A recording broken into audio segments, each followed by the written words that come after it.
And welcome back to INCC channel. So आज हम दोबारा से एक बार एंडोक्राइन का क्वेश्चन सेशन लेकर आए हैं। I hope you guys have enjoyed the earlier one and आपने ट्राई किया होगा कि आप और क्वेश्चंस उसी मेथड से उसी तरीके से सॉल्व करने का ट्राई करें। So starting with the first question, after thyroidectomy, the nurse should assess for which electrolyte imbalance. Okay, so this is very good question कि after thyroidectomy हमें कौन सा as a nurse कौन सा electrolyte imbalance चेक करने के लिए उस पर continuous assessment करना है. So first of all thyroidectomy में कौन सा gland remove होता है? Thyroid gland. Now we have to understand about the physiology. Okay, so what happened with physiology is कि थायराइड ग्लैंड के साइड में हमारा एक और ग्लैंड प्रेजेंट होता है, दैट इज पैराथायरॉयड. ओके, तो पैराथायरॉयड ग्लैंड होता है. अगर थायरोइडेक्टमी के टाइम पर, ये हमने ड्यूरिंग द क्लास में डिस्कस किया था कि अगर थायरोइडेक्टमी के टाइम पर गलती से भी पैराथायरॉयड ग्लैंड को हैम्पर हुआ या फिर पैराथायरॉयड ग्लैंड को कुछ भी चोट लगी या फिर वहाँ पर गलती से भी टच हुआ, तो ऑब्वियसली पैराथायरॉयड ग्लैंड कौन सा हार्मोन रिस्पॉन्सिबल है रिलीज करने के लिए? कैल्शियम. पैराथायरॉयड हार्मोन क्या करता है? कैल्शियम का लेवल इंक्रीज करवाता है हमारी बॉडी में. सो अगर पैराथायरॉयड हार्मोन को इंजरी हुआ तो पैराथायरॉयड हार्मोन कैल्शियम रिलीज नहीं करवा पाएगा, है ना? तो नहीं करवा पाएगा तो क्या होगा? कैल्शियम डिक्रीज होने लगेगा. तो थायरोइडेक्टमी के टाइम पर हमें कौन सा इलेक्ट्रोलाइट इम्बैलेंस देखने को मिल सकता है? That is decrease calcium. Okay, क्या I hope you got the answer कि कैसे डिक्रीज कैल्शियम हमें देखने को मिल सकता है. Correct answer is B. Okay, so moving on towards the next question. A nurse assists the patient with hyperthyroidism. Which symptom nurse assess could be present in such patients? Hyperthyroidism है patient को, तो कौन सा symptom? Okay, hyperthyroidism हमें पता है thyroid का level बढ़ चुका है, T3 T4 are at highest and TSH is at lowest. तो we'll see through the symptom. Weight gain, okay. Sleep tachycardia, okay. Sleep bradycardia, okay. Decrease appetite, ठीक है. हमारे पास ऑप्शंस आ गए हैं. तो हमने हाइपरथायरॉयडिज्म की कंडीशन में पढ़ा था कि जो हमारा BMI है वो बढ़ जाता है ना? तो BMI बढ़ेगा तो हमारा एपेटाइट जो है वो इंक्रीज होने लगेगा और वेट गेन नहीं, वेट लॉस होने लगेगा, राइट? तो ये दो ऑप्शन तो हमने हमारी स्टडी से कट कर दिए. भाई हमने पढ़ी हुई है जो चीज़ है ना, हाँ, हमारे दिमाग में कुछ घूमता है. येस, वी हैव स्टडी कि स्लीप टैकीकार्डिया होता है, ब्रेडिकार्डिया होता है ना? हमारे दिमाग में ये सारी चीज़ें रहनी चाहिए. Okay, so now we got to know कि येस, इस कंडीशन में हमें स्लीप टैकीकार्डिया देखने को मिलता है. That is the correct answer is B. हमने पढ़ा हुआ है जो थायराइड हार्मोन है वो रिस्पॉन्सिबल होता है हार्ट रेट इंक्रीज करने के लिए. तो ऑफ कोर्स, और ये एक मेजर सिम्टम है कि स्लीप टैकीकार्डिया हाइपरथायरॉयडिज्म में देखने को मिल सकता है. Okay, so moving towards the next question. Which hormone is produced in the hours of darkness and encourages sleep? Okay, darkness में कौन सा हार्मोन आता है और वो स्लीप को एनकरेज करता है? Insulin, renin, melatonin, leptin. Okay, हमें अच्छे से पता है कि जो स्लीप के लिए हार्मोन रिस्पॉन्सिबल होता है वो है हमारा सी, यानी कि मेलेटोनिन. ठीक है, कई बार आपको कंफ्यूजन हो सकता है मिलेनिन एंड मेलेटोनिन के बीच में. तो हमें पता होना चाहिए melanin is responsible for the colour of the skin.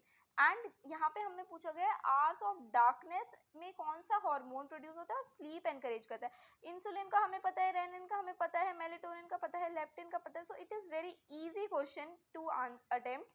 ठीक है, तो the correct answer of this question is C.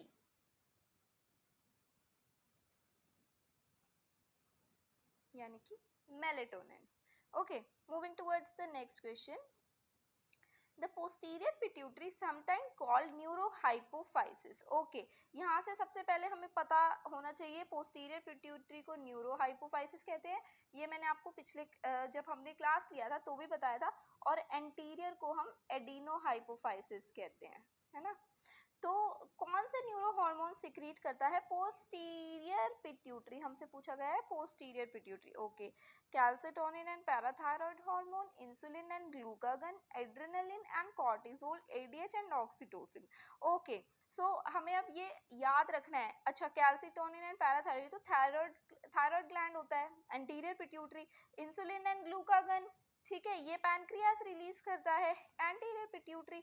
Adrenal and cortisol adrenal cortex के हार्मोन है। अब आता है ADH and oxytocin. So the correct answer is D, ADH and oxytocin जो है वही दो हार्मोन्स ऐसे हैं, सिर्फ दो हार्मोन जो है वो पोस्टीरियर पिट्यूटरी अपने में स्टोर करके रखता है, सिक्रीट करता है, वो है एडीएच एंड ऑक्सीटोसिन। ठीक है, सो will go with D. Steroidal hormone includes which of the following? Very good question, ये हमने फर्स्ट उसमें भी पढ़ा था जब सेशन लिया था कि स्टेरॉयडल हार्मोन्स होते हैं कौन से। अब इसमें पूछे कौन से हैं जो स्टेरॉयडल हार्मोन्स हैं? Pancreatic and thyroid hormone, sex hormone and adrenal medullary hormone, sex hormones and adrenally cortical hormone, thyroid hormone and adrenal cortical hormone.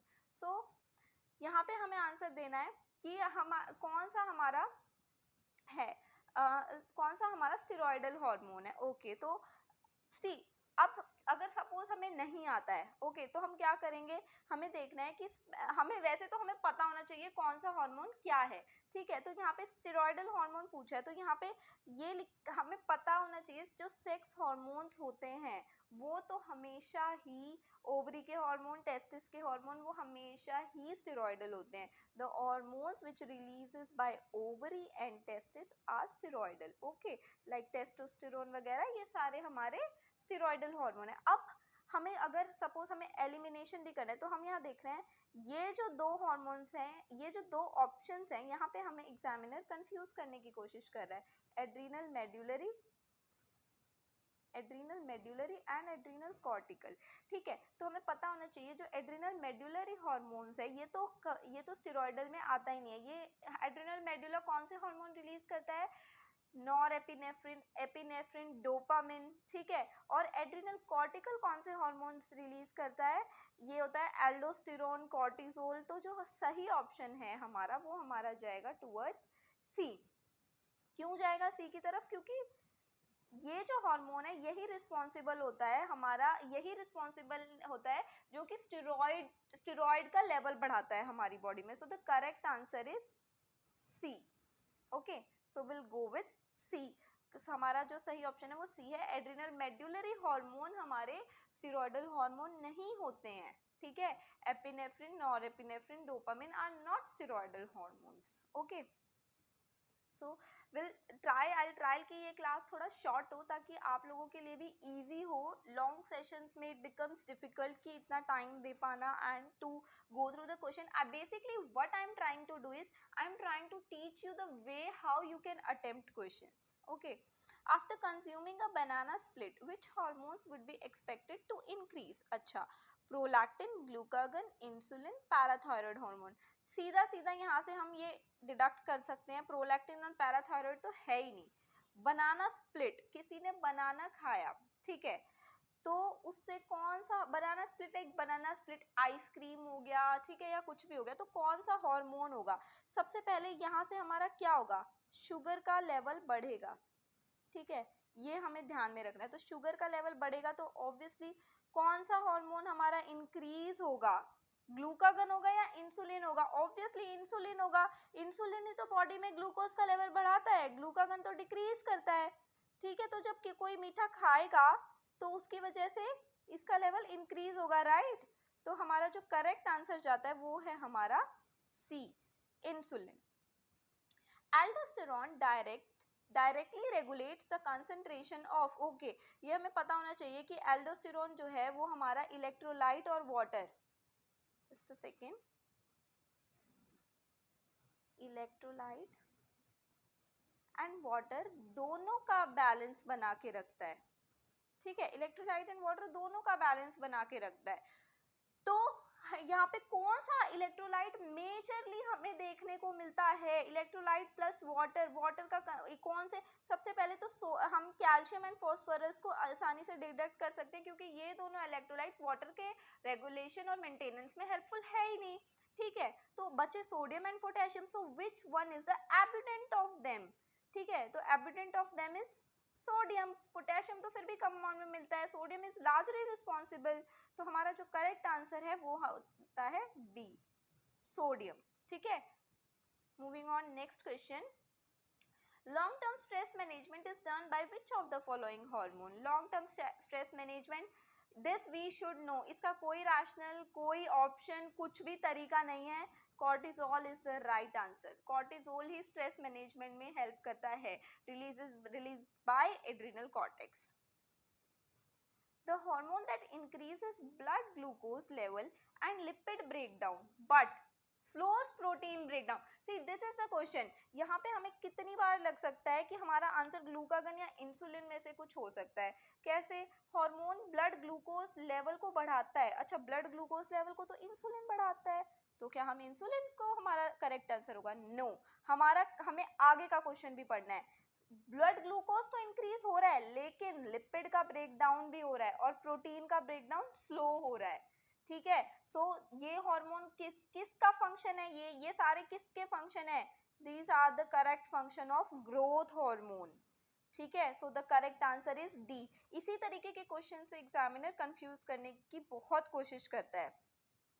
Main function of parathyroid hormone is, ये हमने अभी भी पढ़ा था कि parathyroid hormone increases the calcium level in blood, ठीक है, तो पैराथायरॉयड हार्मोन का क्या मेन फंक्शन होता है? इंक्रीजेस द, वो formation of vitamin D in kidney, ये तो कोई इसका रोल ही नहीं है। Decreases the rate of bone breakdown, कैसे? नहीं नहीं, बोन ब्रेकडाउन में कोई डिक्रीज नहीं करता, जब कैल्शियम इंक्रीज होगा तो बोन ब्रेकडाउन थोड़ी करेगा, ठीक है। सो these are the, and these two are the contradictory, D and A, so A is the correct answer. So thank you, this was all about today's video. I hope you guys have enjoyed it.